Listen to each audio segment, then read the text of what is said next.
Akashwani presents Morning News.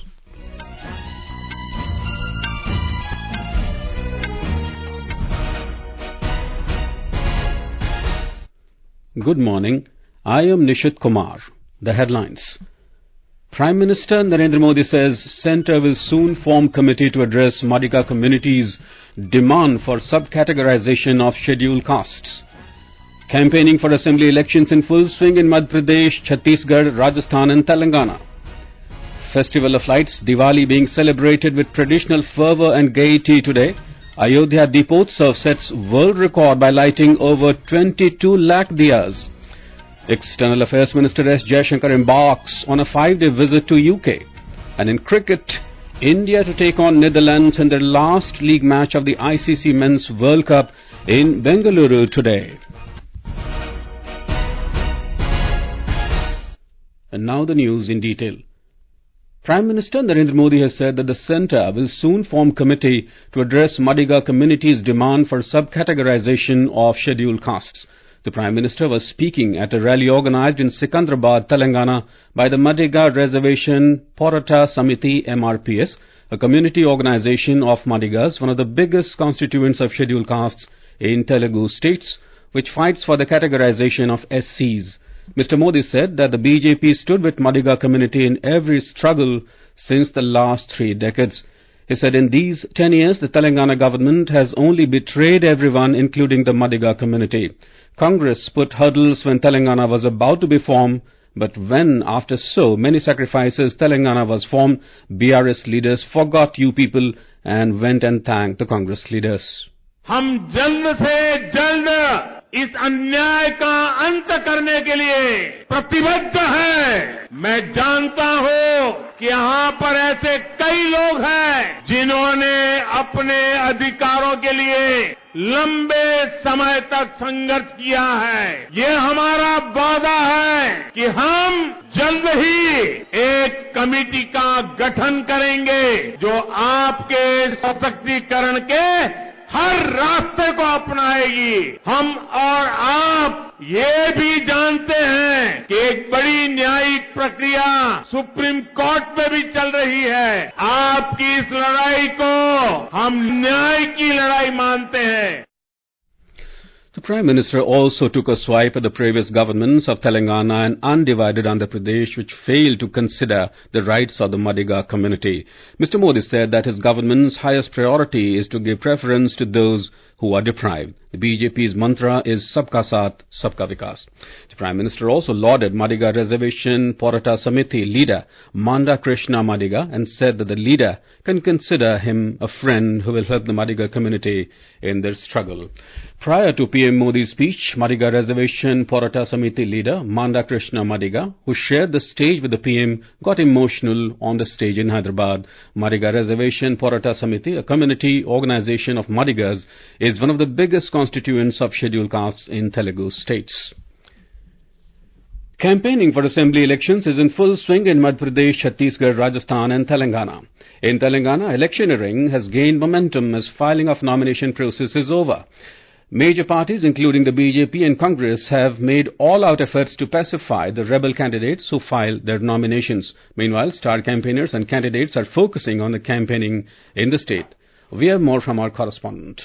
As the candidates and star campaigners are focusing on electioneering, the top leadership of major parties are getting ready with party manifestos. BJP is likely to release its manifesto for the Telangana Assembly elections after the Diwali festival. As per the state leadership, Prime Minister Narendra Modi will be addressing poll rallies on the last leg of campaign on 26th and 27th of this month. Besides him, Union Ministers Rajnath Singh, Amit Shah and Chief Ministers of UP, Goa and Assam will also address various rallies in the state. Congress star campaigners including Priyanka Gandhi Vadra and Rahul Gandhi will be taking up another round of electioneering after the Diwali festival. A large number of Congress leaders from Karnataka will also be taking part in electioneering besides other senior leaders. Lakshmi, Akashwani News, Hyderabad. In Madhya Pradesh, there are only 4 days left for the election campaign to end, hence all the political parties are busy campaigning with full force. Due to the festival of Diwali, there will be more emphasis on personal contact and Diwali meetings in campaigning than on political meetings and rallies today. Both the BJP and Congress parties are already engaged in celebrating Kamal Diwali and Diwali Congress Wali, respectively, to connect party workers as well as voters.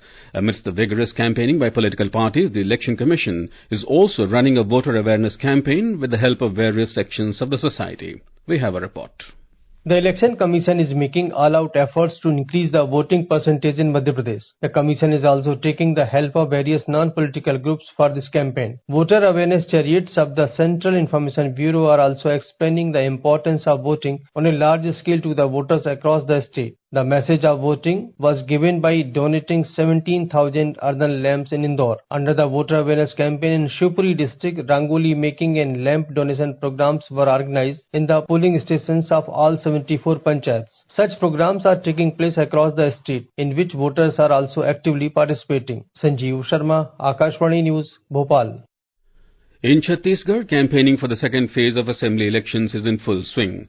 Senior BJP leader and Union Minister Rajnath Singh addressed a public meeting in favour of BJP candidates in Sitapur area of Sarguja district yesterday.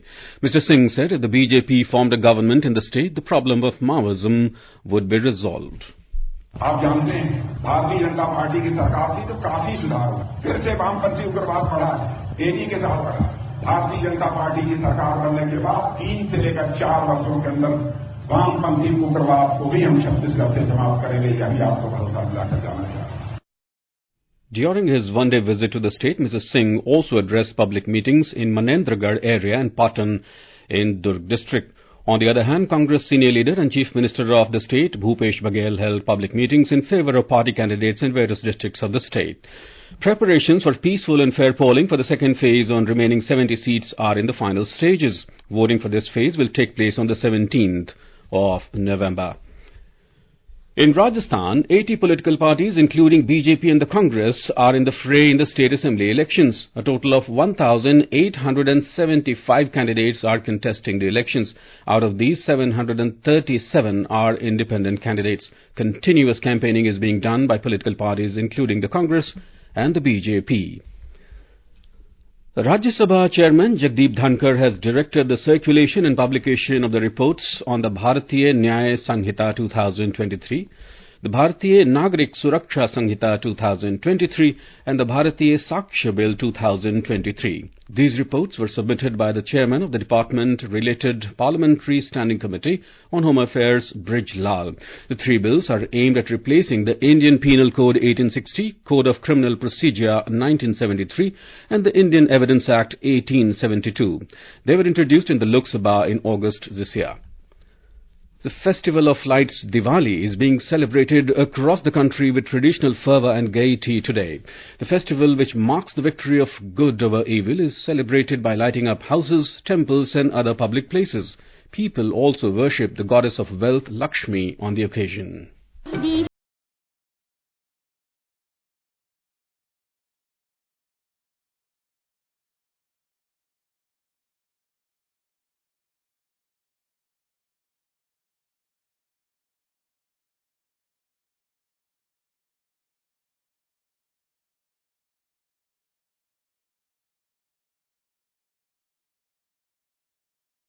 Uttar Pradesh, Ayodhya Deepotsav has set a world record by lighting over 22 lakh Diyas yesterday. More than 22,23,000 Diyas were lighted on Deepotsav at 51 ghats of Ayodhya, including the Ram Ki Padi.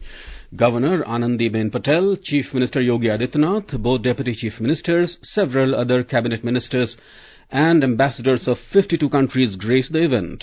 The Chief Minister said that Deepotsav has not only become a big event for Ayodhya and Uttar Pradesh, but has also become a unique event for the country and the world, realizing the Prime Minister's vision of Ek Bharat, Shresth Bharat. We have a report. बनवास 14 बरस का आज राम अयोध्या में आए. Speaking on the occasion, CM Yogi Adityanath said The purpose of organizing the coronation and Deepotsav is to restore the glory of Ayodhya. We are seeing a new Ayodhya being built. 178 development projects worth rupees 30,500 crores are starting in Ayodhya. Governor Anandiben Patel said that Lord Ram's life is a lesson for everyone. Learning from his life's principles and struggles, we can create better society. He appealed to the people to take inspiration from Lord Ram and contribute in making Atmanirbhar Bharat.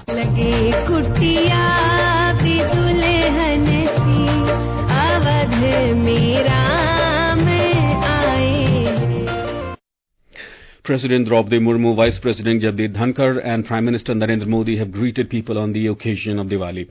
In a message, the President said Deepavali is a festival of joy and happiness, and it is celebrated to mark the victory of light over darkness, good over evil and justice over injustice.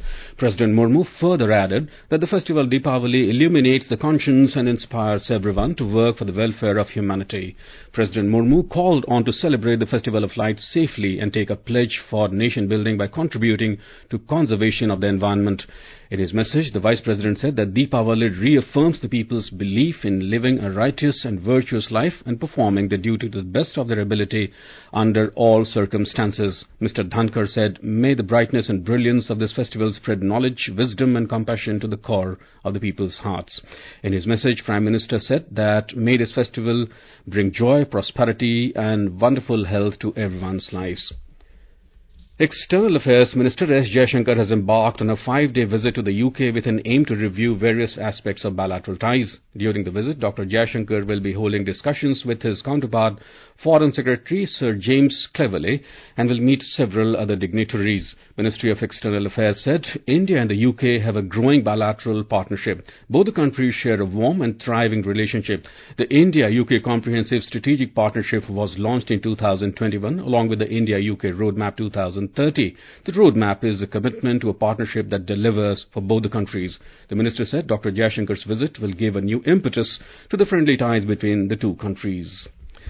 And India will take on the Netherlands in the last league match of the ICC Men's Cricket World Cup at N. Chinnaswamy Stadium in Bengaluru today. The match will start at 2 p.m. Yesterday, England beat Pakistan by 93 runs at the Eden Gardens in Kolkata. Chasing a target of 338 runs, Pakistan were all out for 244 runs in 43.3 overs. For Pakistan, Agha Salman was the highest scorer with 51 runs, followed by skipper Babar Azam 38, Mohammad Rizwan 36 and Haris Rauf 35 runs. In another match earlier yesterday, Australia registered its 7th successive win, defeating Bangladesh by 8 wickets at Maharashtra Cricket Association Stadium, Pune. Powered by an incredible 177-run unbeaten knock from Mitchell Marsh, Australia chased down the target of 307 runs with 32 deliveries remaining. And now for a look at today's newspapers, it's over to Subhadra Ramachandran. Thank you, Nishit. Prime Minister Modi, while campaigning in Telangana, assures Madigas with sub-quota panel, reports The Hindu. India-China ground commanders hold talks as troops brace for Ladakh winter is a front-page story in the Sunday Express. India-US affirm commitment on Indo-Pacific to tackle China in 2+2 talks is a top story in the Sunday Tribune. External Affairs Minister Jaishankar heads to UK on 5-day visit amid protracted FTA negotiations, says Hindustan Times. And Cricket World Cup, India look to maintain a clean slate as they take on the Netherlands at Bengaluru today, reports the Sunday Statesman. This Diwali, its mid-cap and small-cap dhamaka is a top story in Business Line. New EV policy soon to offer investment SOPs, according to Financial Express. And finally, wind propelled Delhi to its cleanest Diwali Eve in 8 years, reports the Sunday Times. With that, it's back to you, Nishit. Thank you, Subhadra. And now, before we end the bulletin, the headlines once again. Prime Minister Narendra Modi says Centre will soon form committee to address Madiga community's demand for sub-categorisation of scheduled castes. Campaigning for assembly elections in full swing in Madhya Pradesh, Chhattisgarh, Rajasthan and Telangana. Festival of Lights, Diwali being celebrated with traditional fervour and gaiety today. Ayodhya Deepotsav sets world record by lighting over 22 lakh Diyas. External Affairs Minister S Jaishankar embarks on a 5-day visit to UK. And in cricket, India to take on the Netherlands in the last league match of the ICC Men's World Cup in Bengaluru today. And with that, we end the morning news. Have a nice day.